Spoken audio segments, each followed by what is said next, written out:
السلام علیکم ورحمۃ اللہ وبرکاتہ۔ ایک سوال آیا تھا جب ہم نے ایک دو دن پہلے اس ٹاپک پر بات کی تھی کہ قاتل جو ہے جب کسی کو قتل کرتا ہے تو جو مقتول جو قتل ہوتا ہے تو قتل ہونے والے کو کیا اسے قتل کرنے والے کا نام پتہ ہوتا ہے کہ نہیں۔ تو اس ضمن میں ہم نے ایک تفصیلی ویڈیو آپ کے ساتھ شیئر کی تھی، تو بہت سارے لوگوں نے سوال کیا کہ اچھا وہ جو جادو سے مر جاتے ہیں ان کا کیا معاملہ ہے۔ دیکھو، جو جادو جن پر کروایا جاتا ہے تو جادو کروانے والا تو گناہ کبیرہ کا مرتکب ہوتا ہے، اور گناہ کبیرہ کوئی چھوٹی موٹی بات نہیں ہوتی، اس کی پکڑ بہت سخت ہے۔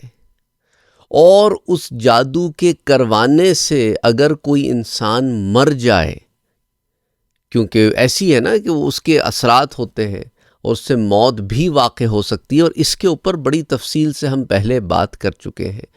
تو انڈائریکٹلی وہ قتل میں معاونت کرنے والا ہو گیا، اور جس نے صراحتاً جادو کیا ہے وہ بھی قتل کے اندر معاونت کرنے والا ہو گیا۔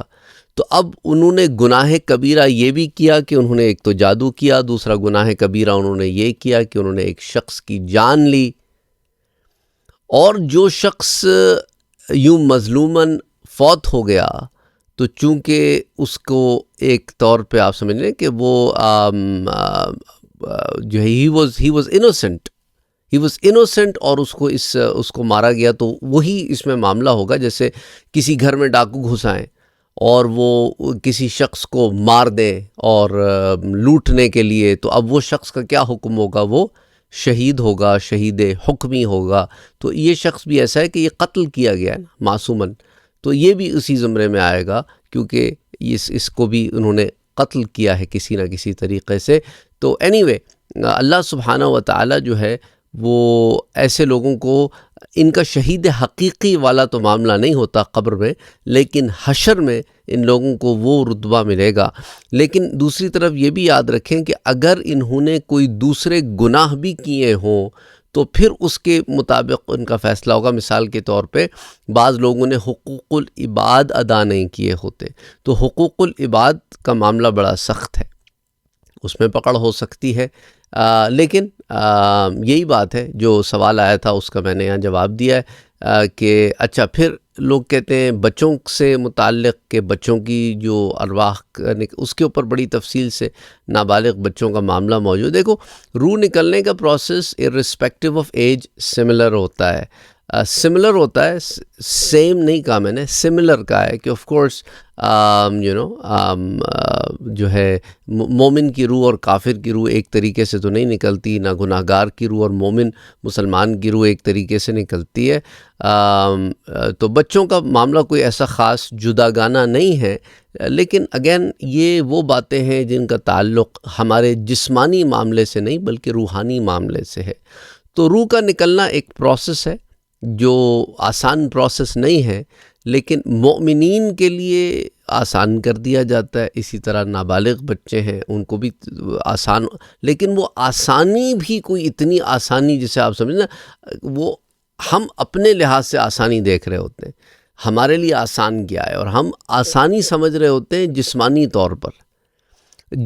طور پر آسانی اور شے ہے، روحانی طور پر آسانی اور شے ہے۔ Again, these are the kind of things that we neither fully understand nor we can fully explain. تو instead of worrying about، پریشان ہونے کے بجائے کیسے ہونے کے بجائے معاملے اللہ پر چھوڑ دیا کریں۔ اور ایک بات ہو چکی ہے، اس کے اندر اب لوگ پریشان ہو رہے ہیں، اس کا کیسا ہوا ہوگا، اس کا ایسا ہوا ہوگا، اس کا ویسا۔ یہ ایسا ویسے میں نہ پڑتا ہے۔ مسلمان صحیح مومن جو ہوتا ہے نا، وہ ایسے ویسے اگر مگر کی زندگی نہیں گزارتا۔ اس طرح سوالات آتے ہیں کہ وہ اگر ہم نے ایسا نہ کیا ہوتا تو ہمارے والدہ زندہ ہوتی، اور اگر ہم نے ویسا نہ کیا ہوتا، اور میں نے یہ سوچا اور میں نے وہ سوچا، میں نے یہ سوچا میں نے وہ سوچا، اور اگر مگر یہ وہ، اس کے اندر سوائے گلٹی فیلنگز کے کچھ نہیں رہتا۔ اس پر بھی بڑی تفصیل سے میں نے اگر مگر پر بھی ویڈیو آپ لوگوں کو دی ہے۔ تو the thing is this کہ یہ تین چار سوالات بہت زیادہ گھوم پھر کے واپس آتے رہتے ہیں، تو I thought کہ I will address all of them here. I hope that answers your question. And یاد رکھیں کہ جو ہو گیا وہ ہو گیا، ہم ماضی میں جی نہیں سکتے. We have to move on, we have to move on. زندگی چلتی ہے، گزرتی ہے، اس کو بہتر طریقے سے گزارنا یہ ہمارا کام ہے. جو اللہ نے ہمیں یہاں وقت دیا ہے اس پر سوال ہوگا کہ یہ وقت جو تمہیں دیا تھا اس کو کیسے گزارا تم نے. تم ماضی میں روتے رہے یا صابر رہے، شکوہ نہ کرتے رہے یا پھر صابر رہے. کہتے تو تھے صبر کرتا ہوں پر صبر کیا کہ نہیں. تمہارا عملی زندگی میں کیا معاملہ تھا، اور جو تمہیں وقت دیا گیا، جو تمہارے پیارے تمہارے اطراف تھے، تم نے انہیں اس شخص کے لیے اگنور تو نہیں کر دیا جس شخص کو میں نے اپنے پاس بلا لیا. کہیں ایسا نہ ہونا کہ ہم اپنے غم میں پڑے ہیں، ہم سمجھ رہے ہیں، اور ہم حقوق العباد میں پکڑے جائیں. کہ ایسا تو نہیں نا کہ یہ جو اولاد چلے گئی اس کی وجہ سے وہ اولاد افیکٹ ہو رہی ہے جو ہے ہمارے پاس موجود، یا وہ لوگ جو چلے گئے ہیں ان کی وجہ سے اب وہ لوگ افیکٹ ہو رہے ہیں جو ہمارے پاس ہیں، اب ہم نے ان کی قدریں کرنی چھوڑ دی ہیں. all of these things you have to live. زندگی ہے. اسی لیے ان معاملات میں کہتا ہوں سیرت النبی صلی اللہ علیہ وآلہ وسلم کا مطالعہ بہت مدد کرتا ہے کہ پیارے نبی صلی اللہ علیہ وآلہ وسلم کن کن ادوار سے گزرے، اور آپ نے ہمیں صبر کی تعلیم دی. بچپن سے لے کے پردہ فرمانے تک کن کن ادوار سے گزرے. اب آپ دیکھیں، والدین کا کھونا، دادا کا کھونا، چاچا کا کھونا، چاچی کا کھونا. وہ چاچی جس نے ماں کی طرح پرورش کی، مولا علی رضی اللہ تعالیٰ عنہ کی والدہ ماجدہ کی بات کر رہا ہوں، فاطمہ بنت اسد. اور پھر آپ کے اپنے 3 بیٹے، ننے بیٹے، وہ آپ کے سامنے، آپ کی 3 بیٹیاں، آپ کا نواسا.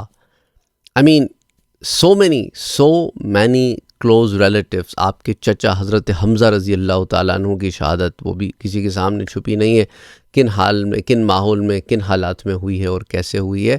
تو یہ تمام چیزیں جو ہم پڑھتے ہیں یہ صرف پڑھنے کے لیے نہیں ہوتی ہیں، یہ چیزیں ان سے عمل ہم سیکھتے ہیں کہ حضور صلی اللہ علیہ وآلہ وسلم کا کیا عمل رہا ہے. اچھا، بہت سارے بھائیوں بہنوں نے دعا کی بھی درخواست کی ہے، تو اللہم صلی علی محمد وعلی آل محمد صلی اللہ علیہ وآلہ وسلم. اللہ سبحانہ و تعالی ان تمام لوگوں کی مغفرت فرمائے جو اس دنیا سے جا چکے ہیں. آمین. اور ہم سب جو یہاں رہ گئے ہیں، اللہ ہمارے گناہوں کو بخش دے اور ہمیں نیک زندگی گزارنے کی توفیق عطا فرما، اور اللہ سبحانہ و تعالی ہمیں اعمال صالحہ خلوص نیت کے ساتھ کرنے کی توفیق عطا فرمائے. آمین. اور جو لوگ چلے گئے ہیں اللہ ان کے درجات بھی بلند فرمائے، انہیں مغفرت بھی فرمائے اور انہیں معاف بھی فرمائے. آمین. اللہم صلی علی محمد وعلی آل محمد صلی اللہ علیہ وآلہ وسلم. اپنا اور اپنوں کا بہت خیال رکھیے گا. مجھ آج اس کو اپنی دعاؤں میں یاد رکھیے گا. آمین. اللہم صلی علی محمد وعلی آل محمد صلی اللہ علیہ وآلہ وسلم.